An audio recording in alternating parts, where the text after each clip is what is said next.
যি ঘটনা সংঘটিত হৈছে সেয়া আচলতে দুৰ্ভাগ্যজনক, কিন্তু এই মুহূৰ্তত এটা কথা ক'বই লাগিব যে ৰাষ্ট্ৰীয় শিক্ষানীতি অনুসৰি যেতিয়া উচ্চতৰ মাধ্যমিক শিক্ষা সংসদ আৰু যি সেৱা আছে এই সেৱা বিলয় কৰি অসম ৰাজ্যিক বিদ্যালয় শিক্ষা পৰিষদ গঠন কৰা হৈছিলে, অৰ্থাৎ ASSEB। কিন্তু এই ASSEB-য়ে যি পৰীক্ষা অনুষ্ঠিত কৰিছে প্ৰথমবাৰৰ কাৰণে তেওঁলোকে এই পৰীক্ষা অনুষ্ঠিত কৰিছিলে এই নামেৰে, অৰ্থাৎ অসম ৰাজ্যিক বিদ্যালয় শিক্ষা পৰিষদৰ নামেৰে।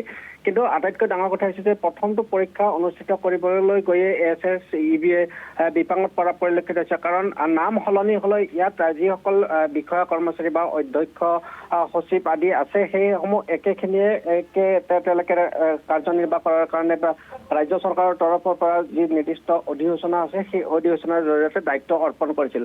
সমান্তৰালকৈ যিসমূহ শিক্ষকে পৰীক্ষা পৰিচালনা কৰে সেই শিক্ষকসমূহো এই যি শিক্ষা সংসদ বা সেৱাৰ অধীনত আছিল পূৰ্বৰে পৰা, আৰু এতিয়াও যিসকল বিদ্যালয় শিক্ষা যি অসম ৰাজ্যিক বিদ্যালয় শিক্ষা পৰিষদৰ অধীনতে তেওঁলোকে কাৰ্যনিৰ্বাহ কৰি আছে। কাৰণ নাম সলনি হ'লেও তেওঁলোকৰ মানসিকতা বা তেওঁলোকৰ কাৰ্যপন্থা বা তেওঁলোকৰ কাৰ্য পদ্ধতি কোনো কাৰণতে সলনি হোৱা নাই কাৰণে এই ধৰণৰ খেলি মেলি পুনৰবাৰ সংঘটিত হ'বলৈ পাৰে।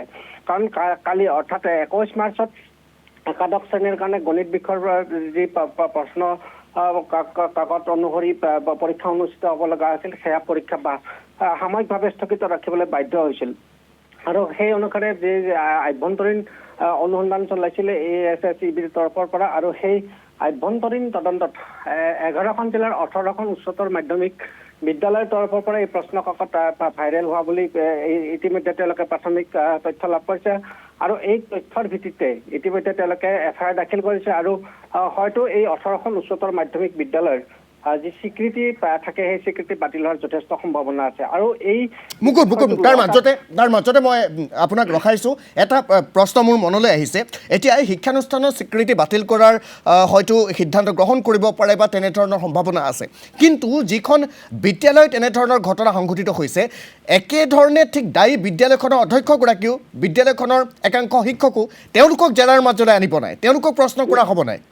নিশ্চিতভাৱে, কাৰণ যি পূৰ্বতে যি ঘটনা সংঘটিছিল বিগত বৰ্ষত যি মেট্ৰিকৰ পৰীক্ষা প্ৰশ্ন কাকত ফাঁদি লৈছিলে, বিশেষকৈ লখিমপুৰৰ পৰা এই লখিমপুৰৰ পৰা যেতিয়া প্ৰশ্ন কাকত ফাঁদি লৈছিলে সেই বিদ্যালয়ৰ প্ৰধান শিক্ষকক ইতিমধ্যে তেওঁলোকৰ বিৰুদ্ধে যি অনুশাসনমূলক ব্যৱস্থা গ্ৰহণ কৰিব লাগে সেয়া কৰা হৈছে, আৰু তেওঁৰ চাকৰিৰ পৰা বৰ্খাস্তকৰণৰ কাৰণে ইতিমধ্যে মাধ্যমিক শিক্ষা সঞ্চালকালয়ে ব্যৱস্থা গ্ৰহণ কৰিছে। আৰু এটা নিৰ্দিষ্ট প্ৰক্ৰিয়া থাকে, এই প্ৰক্ৰিয়া অনুসৰি এই বৰ্খাস্তকৰণৰ প্ৰক্ৰিয়া অব্যাহত আছে। কাৰণ তাত 3গৰাকী শিক্ষক আৰু এগৰাকী প্ৰধান শিক্ষক জড়িত হৈ আছিলে। অনুৰূপ ধৰণে এই যি 18খন উচ্চতৰ মাধ্যমিক বিদ্যালয়ৰ কথা কোৱা হৈছে, এই 18খন উচ্চতৰ মাধ্যমিক বিদ্যালয় কাৰ জৰিয়তে এই প্ৰশ্ন কাকত ভাইৰেল হৈছিল নিশ্চিতভাৱে আৰক্ষীৰ অনুসন্ধানত পোহৰলৈ আহিব। আৰু যেতিয়া আৰক্ষীয়ে নিৰ্দিষ্ট প্ৰক্ৰিয়াৰে আদালততো এই তথ্য দাখিল কৰিব, সমান্তৰালকৈ ASSEB-কো এই তথ্য দাখিল কৰিব, আৰু এই তথ্যৰ ভিতৰতে যে শিক্ষা পৰিষদে ব্যৱস্থা গ্ৰহণ কৰিব সেয়া নিশ্চিত। সমান্তৰালকৈ যিহেতু শিক্ষা সংসদ আছিলে পূৰ্বতে, এতিয়া অসম ৰাজ্যিক বিদ্যালয় শিক্ষা পৰিষদ, এই পৰিষদেও নিৰ্দিষ্টভাৱে ব্যৱস্থা গ্ৰহণ কৰিব। সমান্তৰালকৈ যিহেতু এই বিষয়টো মাধ্যমিক শিক্ষা সঞ্চালকালয়ৰ অধীনস্থ হয়, ইয়াৰ পৰা যেতিয়া পৰিষদৰ পৰা যেতিয়া তেওঁলোকে প্ৰতিবেদন দিব মাধ্যমিক সঞ্চালকালয়ৰ তৰফৰ পৰা নিশ্চিতভাৱে ব্যৱস্থা গ্ৰহণ কৰিব। ইয়াত প্ৰথম পৰ্যায়ত নিলম্বনৰ দৰে ব্যৱস্থা হ'ব, তাৰপিছত তেওঁলোকে ডিপাৰ্টমেণ্টেল প্ৰচিডিং তেওঁলোকে ৰুজু কৰিব, আৰু সেই অনুসাৰে যেতিয়া দোষী সাব্যস্ত হ'ব, কাৰণ যিগৰাকী অভিযুক্ত শিক্ষক বা প্ৰধান শিক্ষক বা অধ্যক্ষৰ বিৰুদ্ধে এই অভিযোগ আহিব সেই অভিযোগ খণ্ডনৰ কাৰণে তেওঁক সুযোগ প্ৰদান কৰিব, আৰু এই সুযোগ যদি দিয়াৰ পিছত যি উত্তৰ প্ৰদান কৰিব সেই উত্তৰ যদি যথাযোগ্য নহয় তেতিয়াহ'লে নিৰ্দিষ্ট প্ৰক্ৰিয়াৰ তেওঁৰ চাকৰি বৰ্খাস্ত কৰাৰো যথেষ্ট সম্ভাৱনা আছে, বা এনে ঘটনা পূৰ্বতেও নজিৰ আছে। গতিকে এই যি পৰীক্ষা ব্যৱস্থা, এই পৰীক্ষা ব্যৱস্থাটোৰ যি তেওঁলোকে নিয়াৰিকৈ অনুষ্ঠিত কৰিব লাগে, এই নিয়াৰিকৈ অনুষ্ঠিত কৰাৰ ক্ষেত্ৰত ASSEB-য়ে সম্পূৰ্ণৰূপে ব্যৰ্থ হোৱা বুলি এই মুহূৰ্তত ক'ব লাগিব। কাৰণ কালি যি গণিত বিষয়ৰ প্ৰশ্ন পৰীক্ষা আছিলে, এই গণিত বিষয়ৰ প্ৰশ্ন ফাদিল হোৱাৰ কাৰণে পৰীক্ষা সাময়িকভাৱে স্থগিত ৰাখিবলগীয়া হৈছে।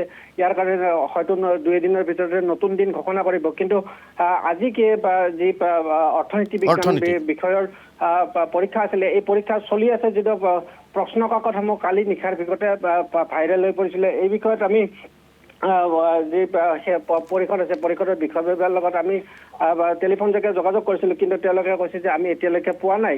হয়তো তেওঁলোকে পৰীক্ষাটো অনুষ্ঠিত হৈ যোৱাটো তেওঁলোকে বিচাৰিছিল, কাৰণ প্ৰতিটো পৰীক্ষাই যদি স্থগিত ৰখাবলগীয়া হয় ঠিক আছে মুকুট, সেই বদনামৰ পৰা যেন তেওঁলোকে হাত সাৰিব বিচাৰিছে, এনে অনুভৱ হয়। পাৰ্থ, ধন্যবাদ জ্ঞাপন কৰিছোঁ মুকুট ৰয় সমগ্ৰ বিষয়টো সন্দৰ্ভত সবিশেষ তথ্যখিনি জনোৱাৰ বাবে।